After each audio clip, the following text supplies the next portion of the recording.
Në spitalin rajonal Dr. Dauta Mustafa në shenjë të muajit ras organizuan aktivitete ndërgjegjësimit të tori. Muaji i ndërgjegjësimit për kancerin e gjirit është një fushatë vjetore ndërkombëtare që synon të shpërndajë informacione dhe të edukojë njerëzit për rëndësinë e shëndetit të gjirit, për zbulimin e hershëm të kancerit të gjirit të gratë dhe vajzat në gjithë botën.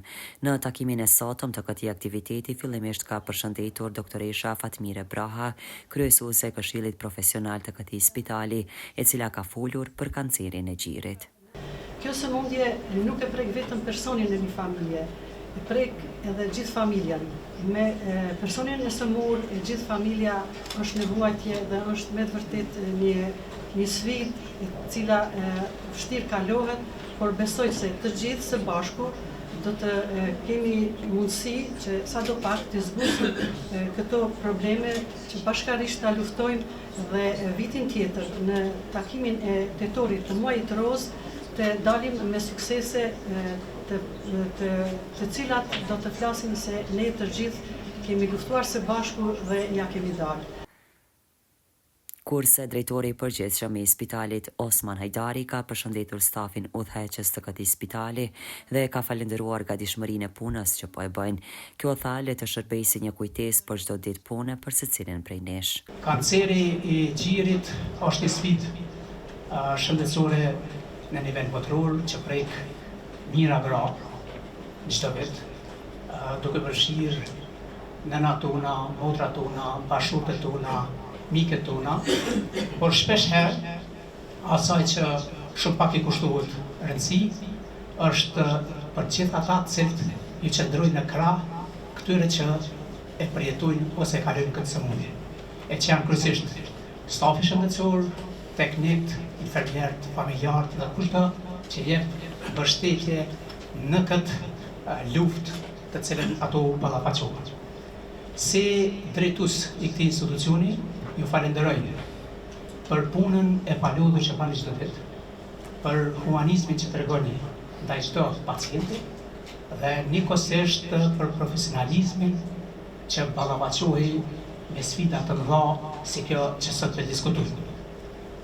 Muaji roz nuk është vetëm një simbol, është një mesazh i fuqishëm për gjithë ne, për rëndësinë e diagnostifikimit të hershëm, për fuqizimin e ndërgjegjësimit dhe njëkohësisht për shpresën që lind nga bashkëpunimi dhe kjo mbështetje. Prandaj, ky muaj le të shërbejë si një lloj kujtese për punën tonë që bëjmë çdo ditë, çdo orë dhe çdo moment në këtë institucion. Doktoresha Arta Zhuri Dula, i shefe e radiologjisë, ka ofruar shifra shumë fakte sa i përket kancerit të gjirit. Rreziku nga kanceri i gjirit është rreziku që mund të zvoglohet. Në arritje të këtij synimi, secili qytetar, profesionist dhe institucion shëndetësor ka rëndësinë e veçantë. Në spitalin tonë ofrohen shërbime të shumta shëndetësore që ndërlidhen me parandalimin dhe trajtimin e kancerit të gjirit, me synime të rritjes së shërbimeve si në aspektin sasior si dhe në atë cilësor. Sipas statistikave botrore, kjo sëmundje lajmërohet me një incidencë 1 në 8 apo 1 në 9, çka do të thotë se çdo e 8 apo e 9 grua në botë preket nga kanceri i gjirit. Por do ta shfrytëzoj rastin ta përmendje edhe një detaj të rëndësishëm, që kanceri i gjirit në fakt nuk është vetëm sëmundje e femrave, nga kjo sëmundje gjithnjë më shpesh po preket edhe gjinia mashkullore. Kam informata nga Instituti Onkologjik që gjatë këtyre muajve të këtij viti ka pas disa raste të meshkujve të prekur të diagnostikuar me kancer të gjirit, e si për koincidencë edhe në raportin ton biles javën e kaluar kemi pasur 2 pacientë të cilët të gjinisë mashkullore, të cilët gjatë ekzaminimit me ultrazë dhe rezonancë magnetike kanë pasur gjetje të dyshimta për malignitet që pritet të konfirmohen me analiza histopatologjike. Kur kthehemi te kanceri i gjirit të gratë, disa informata të shkurtra gjenerale. Sa i përket moshës në të cilën paraqitet, nuk ka ndonjë moshë të paracaktuar në të cilën sakt mund të themi që kjo sëmundje është më e shpeshtë, por sipas statistikave botrore është konstatuar që kanceri i gjirit më së shpeshti lajmërohet në moshat prej 45 deri në 65, po asnjëherë nuk mund të përjashtohen moshat më të reja se 45, edhe ato më të vjetra se 65.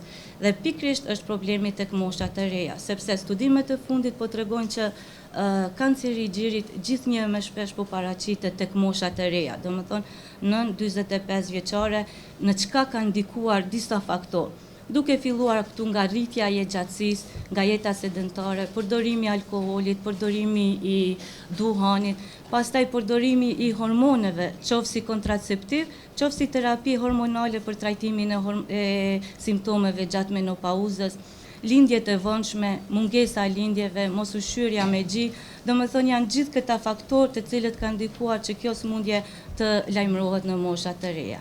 Kurse Violeta Pirana ofroi shumë shifra për punën që ka bërë kjo shoqat për veprimin dhe angazhimin që të mos le të vetmuar pacientët e sëmur nga kanceri i gjirit.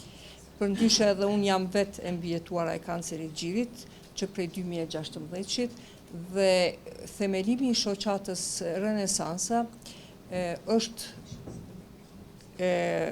çfaq si nevojë për të bashkuar të gjitha gratë, të mos jenë të izoluara të gjitha pacientët që janë të kancerit të gjirit, në mënyrë që të mos ndihen të veçuara, por të flasin haptas, të zbusin atë stigmën të cilën e ka shoqëria jonë. Renesansa vepron në Prizren dhe po ashtu edhe në Prishtinë, i kemi 2 zyre.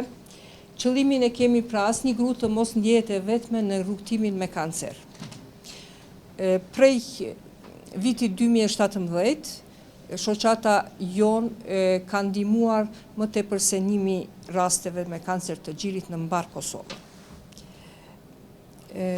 Veprimtaritë kryesore është mbështetje psikologjike dhe emocionale për pacientët, fushata vetëdijësimi që njihet si fushat me rëndësi Race for the Cure, pastaj Pink Work, trajnime të vetë kontrolit të gjirit, bashkëpunime me institucione shëndetësore dhe partnerët ndërkombëtar. Organizimi i këtij takimi sensibilizues pati rëndësi të madhe për gjithë pjesëmarrësit e këtij takimi.